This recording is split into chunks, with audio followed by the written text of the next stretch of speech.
The top stories tonight in Y News. Congress officially proclaims Ferdinand Marcos Jr. and Sara Duterte as President-elect and Vice President-elect respectively in only 2 days of canvassing. The National Economic and Development Authority assures the Philippines is far from experiencing the economic crisis that Sri Lanka is currently facing. The government has extended the MRT-3 free ride for commuters until the end of President Rodrigo Duterte's term on June 30. And for our global news, Chinese and Russian fighter jets carried out joint flights near Japan as leaders of the Quad bloc met in Tokyo.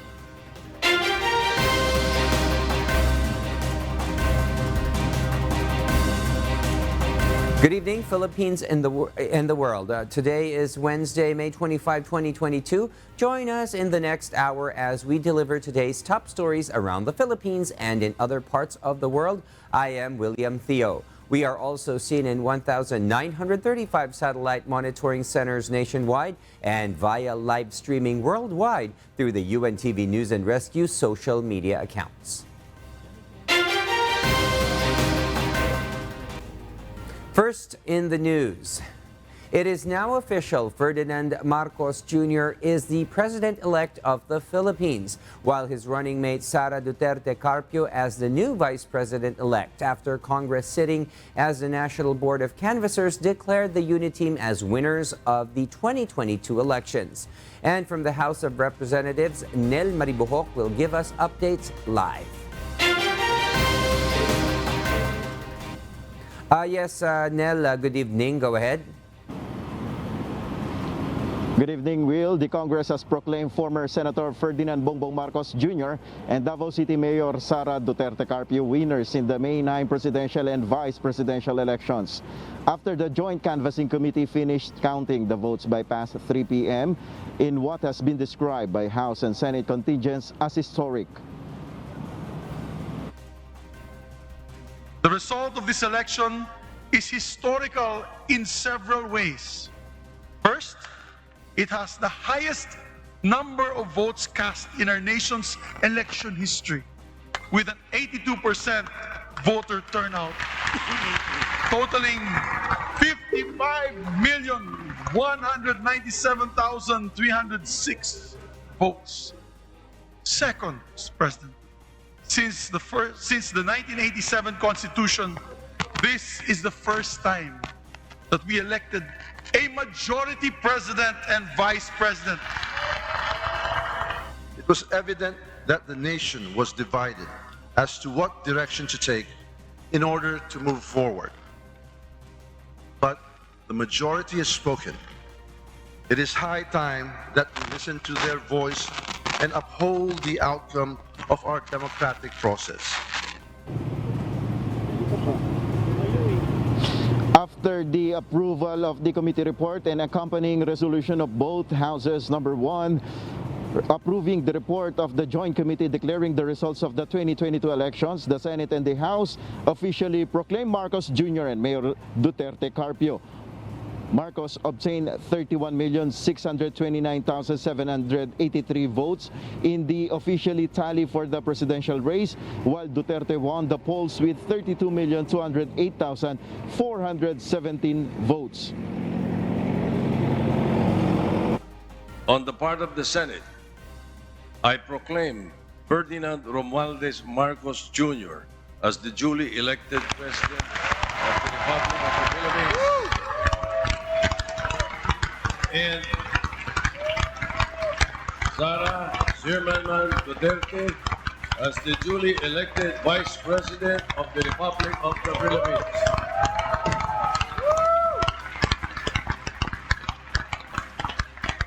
The canvassing closed, Marcos arrived at the Batasan Pambansa with his family, including former First Lady Imelda Marcos. The President-elect and VP-elect was invited to go to the Speaker's rostrum to raise their hands and give the copy of the resolution. During the chance interview with Marcos Jr., he thanked the Filipino people and he asked for prayers. I am humble because For anyone in public service or in a public life, the most valuable thing you may receive from a fellow citizen is their vote. Because embedded in that vote are their hopes and their aspirations for the future. But also embedded in that vote are the trust and the confidence that they give to you to take them to that aspirational future. And that is why to have received over 31 million votes from our countrymen is as valuable a expression of trust as can be had by anyone in public life. And so for that, I thank our people. And beyond that, I promise you that we may not be perfect, but we will always strive to perfection. Thank you very much. I congratulate all of those involved in the electoral process, the Comelec, all our teachers, our BEIs, up to the National Board of Canvass here in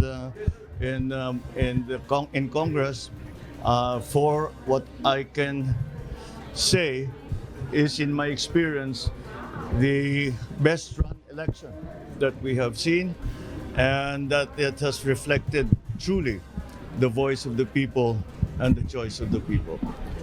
So I am all inspired by this responsibility that has been given me. So I ask you all, pray for me, wish me well. I want to do well, because when a president does well, the country does well. And I want to do well for this country. Thank you very much. Congratulations. After the proclamation of Congress, we will await the details of where the inauguration of President-elect Marcos will be held, while Duterte said she wants to hold their inauguration on June 19. Then that is our update. Back to you, Will. Yes, thank you very much, Nel Maribohok, reporting live from the House of Representatives. Meanwhile, Malacañang appeals to the public to stand behind the newly elected leaders of the Philippines. This is after President-elect Bongbong Marcos and Vice President-elect Sara Duterte Carpio have been proclaimed today as the 17th President and 15th Vice President of the country, respectively. In a statement, acting presidential spokesperson and Presidential Communications Secretary Martin Andanar said, as both leaders are about to embark on the responsibilities and challenges of their respective offices, we reiterate our call for people to stand behind our newly elected leaders. Also, the Office of the President shall ensure a peaceful, orderly, and smooth transfer of powers to the President-elect and assures the necessary support and assistance to various transition activities. The canvassing for President and Vice President has been successful, according to Senate Majority Leader Juan Miguel Zubiri. The Senate leader says it is the fastest canvassing in the history of Philippine elections. And from the House of Representatives, Harleen Delgado will tell us why live. Yes, Harleen, good evening. What is the latest there? Well, after at least 2 days, the canvassing of votes for the 2022 presidential and vice presidential elections has concluded. With this, Senate Majority Leader Juan Miguel Zubiri calls it historic. Zubiri says it is the fastest canvassing of votes in the history of Philippine elections. This is quicker compared to the 2016 canvassing of votes, which took 3 days. Aside from this, the Senate leader noted that the 2022 elections had the highest number of votes cast, with 82% of the electorate participated in the polls. Also, it got the largest number of votes for the proclaimed president and vice president. Zubiri thanked his colleagues as well as the camps of presidential bets, Vice President Leni Robredo and Manila Mayor Isko Moreno Domagoso for acknowledging the election results. Napapasalamat ako sa mga kasama ko sa Senado at sa Kongreso. But most especially, I think it's the magnanimity and graciousness of all the other candidates, lalo-lalo na nung sinabi nila, they will no longer interpose any objection. For the Senate leader, they followed all the rules and procedures of the canvassing without sacrificing the accuracy and transparency of votes. Zubiri served as the co-chairperson of the Joint Canvassing Committee of the National Board of Canvassers. Well, tomorrow, Zubiri adds the Senate will conduct its final or last session for the week to prioritize some pending bills before the third regular session of 18th Congress adjourns on June 3rd. And that is the latest live. Back to you, Will. Yes, thank you, Harleen Delgado, reporting live from the House of Representatives. Meanwhile, the Comelec Bank has sitting as the National Board of Canvassers will proclaim tomorrow the winning party list groups. Dante Amento reports. The Comelec marami Bank has tayong live, completed the canvassing of the last Certificate of Canvass or COC from Lanao del Sur. This after the successful conduct of the special elections in the municipality of Tubaran yesterday. Thus, the Bank decided to proclaim the winning party list groups tomorrow, May 26 at the PICC. Considering that there are no more agenda for today, we adjourn until 4 o'clock in the afternoon tomorrow for the proclamation of the winning party list representatives. Notice is given in open session. So ordered. Notice to all parties will be given by the Comelec Supervisory Committee, but Commissioner George Erwin Garcia made a manifestation before the Bank not to proclaim party list groups and party list nominees with pending cases such as disqualification case and petition to cancel registration or nomination.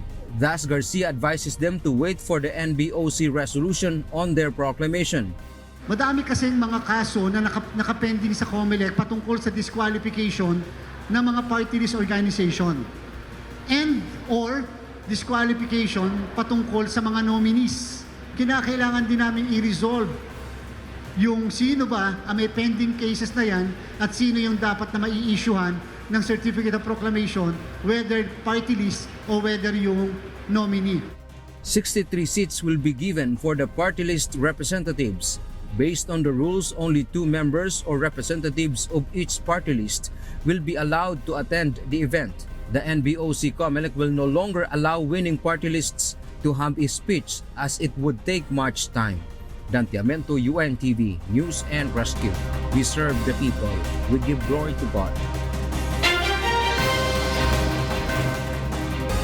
And with the Marcos administration comeback, members of the Marcos family are hopeful that they will be given the platform to finally clarify the legacy of their father. Let's get back from the House of Representatives as Aiko Miguel details this report live.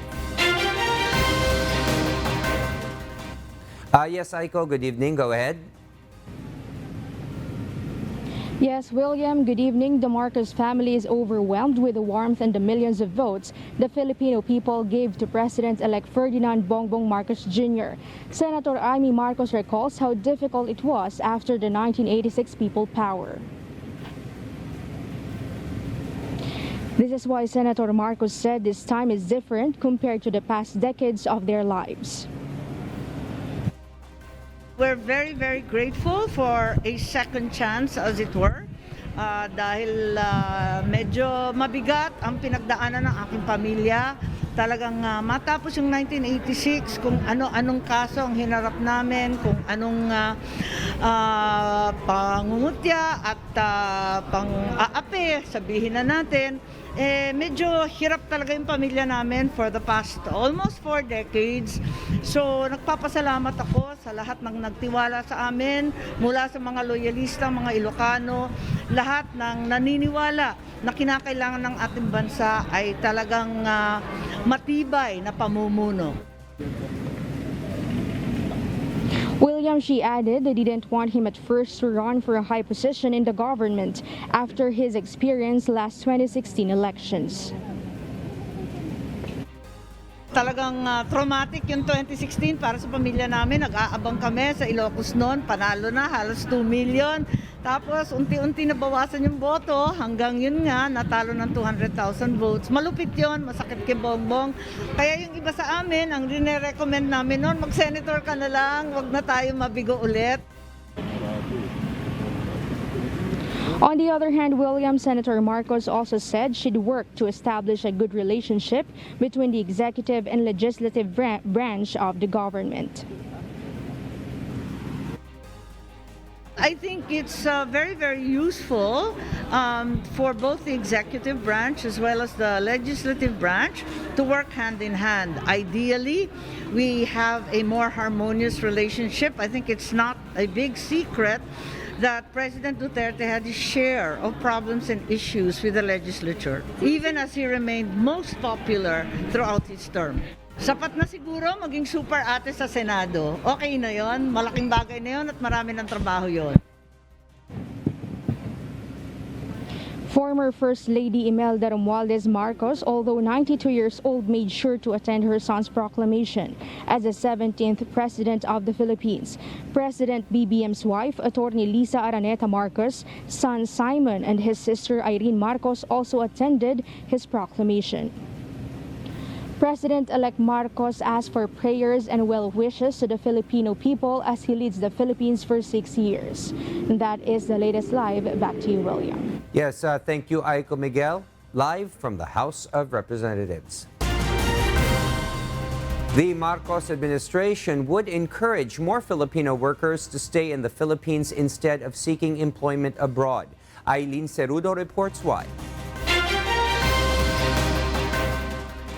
Incoming Secretary of the Department of Labor and Employment Bienvenido Laguesma says there is a social cost in working overseas. With more job opportunities in the country, Laguesma said it would encourage Filipinos to stay in the country.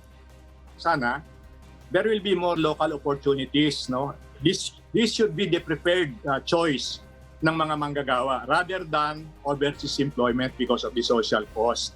The incoming secretary highlights the importance of families staying together and not opting to work abroad for better opportunities.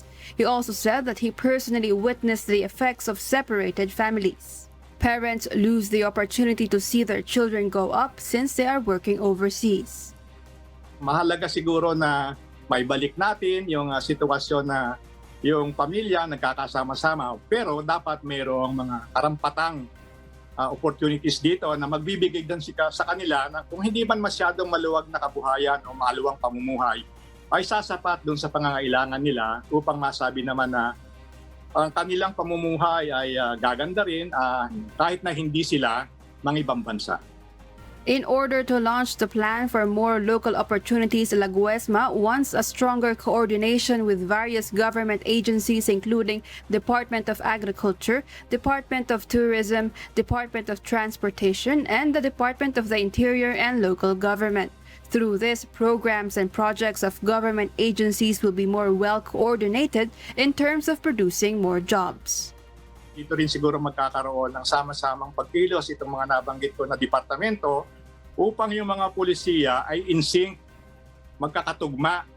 According to Laguesma, he wants to create strategies to balance the needs of workers and employers, as well as to address the unemployment due to COVID-19 pandemic. The incoming secretary also assures he is prepared to serve and listen to the needs of workers and those in the business sector. He is also open to all kinds of criticisms. Bukas kami sa mga pagpuna, pagtuliksa at hindi po kami magbabalat sibuyas. Yun lamang po, inihiling na po lalo na sa ating pong sektor na paglilingkuran, anay ng mga manggagawa at ng namumuhunan, na sana bigyan kami ng pangunawa, suporta, tulong at pakikiisa sa aming layunin na pagbutihin ang serbisyo ng Department of Labor and Employment. Aileen Cerudo, UNTV News and Rescue. We serve the people. We give glory to God. The National Economic Development Authority, or NEDA, assures that the Philippines will not fall into a financial crisis just like what is happening in Sri Lanka. However, the resurgence of COVID-19 remains a major threat to the country's domestic economy. And as the administration of President-elect Ferdinand Marcos Jr. comes in, his economic manager plans to revive the Philippines' high-growth trajectory. Here is Rosalie Cos to tell us why. Sri Lanka is experiencing its worst financial crisis since gaining independence in 1948. But outgoing Socio-Economic Planning Secretary and National Economic Development Authority Chief Carl Kendrick Chua believes the Philippines is far from experiencing it. The Secretary said reforms are in place for the country's future. Super malabo kasi we are two different countries. We are on a path to economic growth and accelerated growth. We have strong macroeconomic fundamentals. Our credit ratings are the highest ever. In fact, we can borrow very cheap. Also, to generate revenue that the country needs, Chua said there are three ways, particularly policy reform, collection efficiency, and economic growth. Apart from external factors such as Russia-Ukraine conflict, U.S. monetary normalization and slowdown of the Chinese economy, the possible resurgence of COVID-19 cases due to more transmissible Omicron subvariants is a major threat to the country's domestic economy. However, he added the country has already learned to manage both the economy and health together. I think right now, on the domestic economy, the only major threat is a possible resurgence of the virus, whether COVID or something else. But we have learned from our experience that we can manage both the economy and health together. He also stressed the importance to fast-track the vaccination program, especially the boosters. Meanwhile, incoming Socio-Economic Planning Secretary Arsenio Balisacan looks forward to working with the economic team of President-elect Bongbong Marcos Jr. as well as the private sector. In a statement, he says this is to bring back the country to its pre-pandemic high-growth trajectory, deliver rapid poverty reduction, and reduce socio-economic inequality. Balisacan is an economist and former NEDA chief under the administration of then-President Benigno Noynoy Aquino III. He also serves as the chairperson of the Philippine Competitive Commission. Chua had already congratulated Balisacan and his notes are already prepared for their transition. Rosa Licos, UNTV News and Rescue. We serve the people, we give glory to God. The Overseas Welfare Administration, or OWA, will suspend its transportation and accommodation assistance to returning overseas Filipino workers in areas under Alert Level 1. According to OWA, the program suspension will begin in June after the IATF's pronouncement to place the National Capital Region and other areas under Alert Level 1. This puts OWA chartered buses at the Parañaque Integrated Terminal Exchange and OWA sweeper flights at NAIA Terminal 2 to cease operations on June 1. The suspension, however, will exempt distressed OFW certified by the Philippine Overseas Labor Offices or as evaluated by authorized OWA airport officers. Meanwhile, the agency clarified it will continue to assist partially vaccinated or unvaccinated OFWs who require to undergo mandatory facility-based quarantine. However, transportation back to their home provinces will not be shouldered by the agency. The Department of Agriculture confirms there is a global shortage in the processing variety of potatoes, particularly those commonly used for fast food fries. However, this does not affect the supply of potatoes in the Philippines. JP Nunez will tell us why. A restaurant owner in Manila is already planning to change their menu as they continue to experience supply shortage of French fries. Stephanie Aba explains their struggle to find steady supply since last month. Medyo mahirap talaga ngayon, lalo na nagpapataas ng presyo kasi nga onti lang yung supply, di ba? So as possible, kailangan namin hanapin yung pinaka pasok pa dun sa bracket namin. Para may kita pa din. May kami option na palitan po yung French fries, like ibang sides like yung corn. yung buttered corn, or yung potato marble. Yun po yung mga option namin na nasa isip na if ever magtuloy-tuloy yung shortage or tumaas pa yung presyo, at least may option kami or palitan namin yung french fries.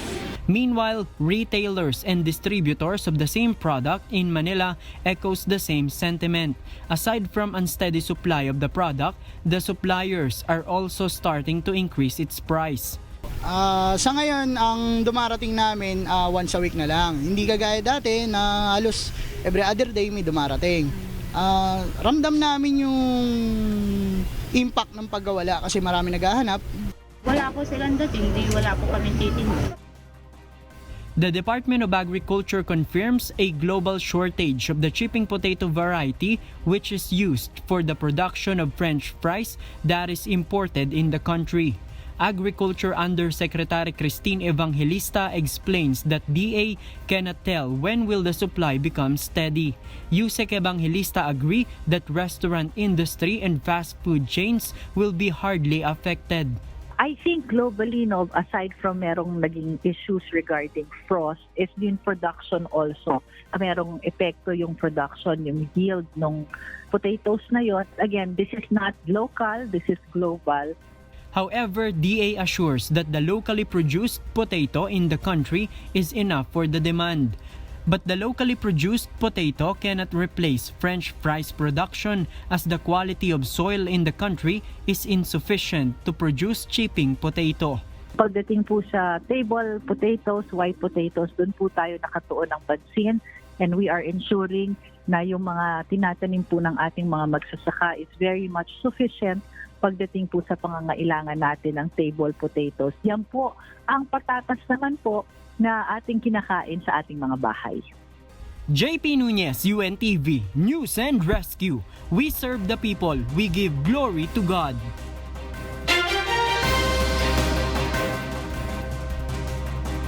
And for the news abroad, Japan quickly sends its jets on air after Russian and Chinese warplanes fly alarmingly near its base during the Quad Summit in Tokyo. Paul Gatchalian will tell us the details live.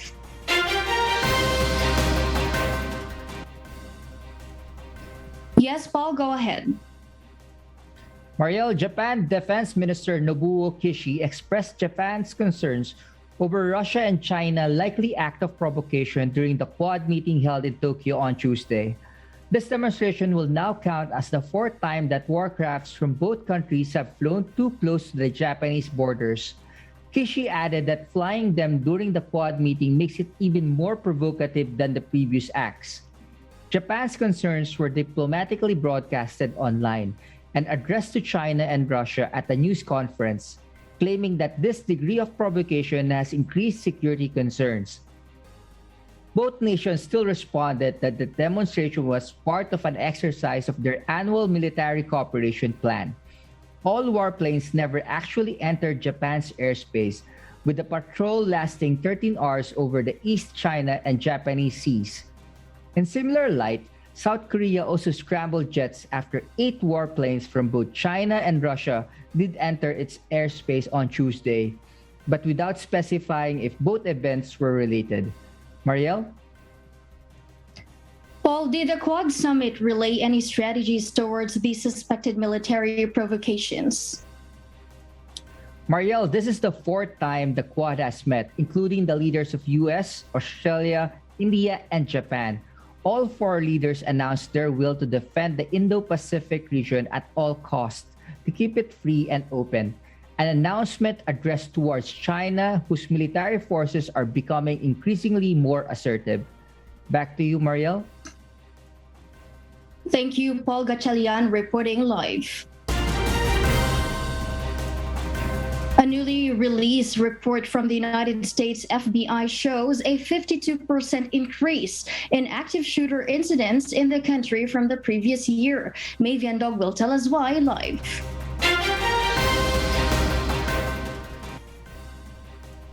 Yes, Maeve. Mariel, in 2021, 61 active shooter attacks across 30 states of America were reported, leaving 103 people dead and 140 wounded, according to the Federal Bureau of Investigation. In contrast to the 2020 report, 40 incidents in 19 states killed 38 people and left 126 wounded. In previous years, the FBI recorded 30 to 31 active shooter cases. An active shooter, Mariel, is defined by the FBI as an individual actively engaged in killing or attempting to kill people in a public space, and in most cases with no pattern or method to their selection of victims. The report was released just over a week after a mass shooting incident at a New York grocery store which killed 10 people. Attackers ranged from 12 to 67 years old and were predominantly male, with only one incident involving a female shooter. The latest incident on Tuesday involves at least 19 children and 2 teachers killed by an 18-year-old gunman who opened fire in a Texas elementary school, according to Texas Department of Public Safety. The gunman named Salvador Ramos was killed after confrontation with law enforcement. Mariel, it was the second U.S. mass shooting in 10 days, prompting U.S. government officials, including President Joe Biden himself, to demand for actions against gun violence. Mariel? Maeve, and what is 2022 looking like so far in relation to these shootings in the United States? Mariel, the FBI noted that its latest report does not include all gun violence or mass shootings, but a non-profit tracker called Gun Violence Archive has so far recorded 211 mass shootings in the first 5 months of 2022 alone. Back to you, Mariel. Thank you, Maeve and Dog, for that live report. WHO Director General Tedros Adhanom Ghebreyesus will serve another 5-year term after being re-elected by the United Nations member countries. In his first remarks after his re-election, Tedros said he appreciated the WHO family for their hard work and thanked the WHO member states for their trust. He said his priorities were health promotion, primary health care, emergency preparedness and response, and science, innovation, and digital health. Tedros is the first African to lead the agency without medical qualifications, but was the former government minister from Ethiopia. Forecasters predict yet another active hurricane season this year for the United States. Nerissa Dando explains why live.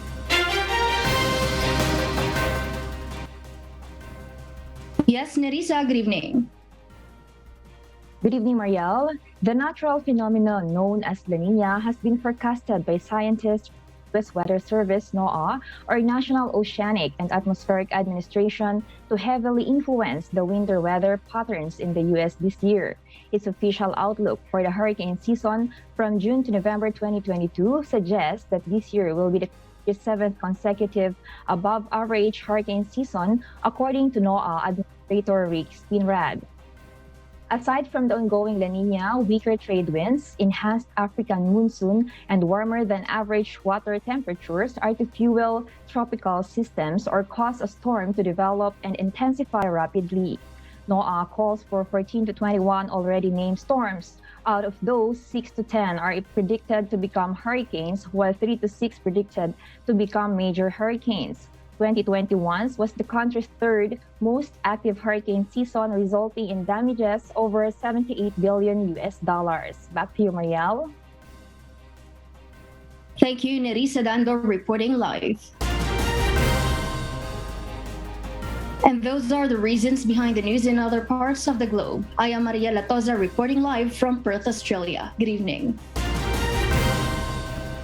And it's good news to commuters. The Philippine National Railways eyes opening its Makati-Lucena commuter railway operation before the end of June. Meanwhile, the Metro Rail Transit Line 3 extends its free ride program until June 30. Asher Kadapan Jr. has the story. The Philippine National Railways has been preparing for the resumption of its Southern Provincial operation. PNR General Manager June Magno explains this is part of their strategic objective on the social impact of railways. The PNR also aims to alleviate congestion, especially between the cities of San Pablo and Lucena, and provide better commuting experience, particularly to the underprivileged.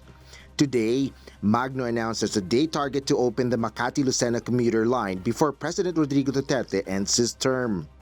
We are looking at the service, if we could open the San Pablo to Makati service and the inter-Quezon San Pablo Lucena service before June 30, 2022. The PNR clarifies no fare increase once the operation resumes. Its fare rate remains at 1 peso and 7 centavos per kilometer. Travel time between Lucena and San Pablo may be shortened to about 1 hour and 15 minutes. Meanwhile, the Metro Rail Transit Line 3 further extends its free ride program for another month. MRT3 General Manager Engineer Michael Capati says they intend to financially help commuters from all the increase in inflation in oil prices by providing such benefit. Yung free ride po sa MRT3 will be extended po until June 30, 2022. This is to continue providing assistance to the riding public in their commuting needs. The management has decided to extend for another month the implementation of the free ride o yung ating tinatawag na libreng sakay program. The MRT3 management adds that they will let the next administration decide should the free ride in the railway be extended further. Asher Kadapan Jr., UNTV News and Rescue. We serve the people, we give glory to God.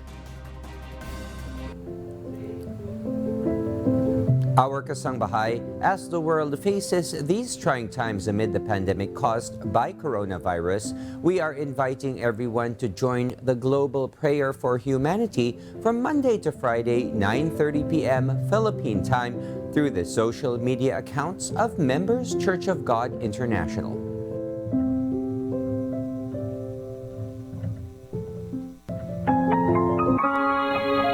And before we close, we will leave you with a word, giving glory to God from the book of Proverbs, chapter 16, verse 7. And it says, "When a man's ways please the Lord, he maketh even his enemies to be at peace with him."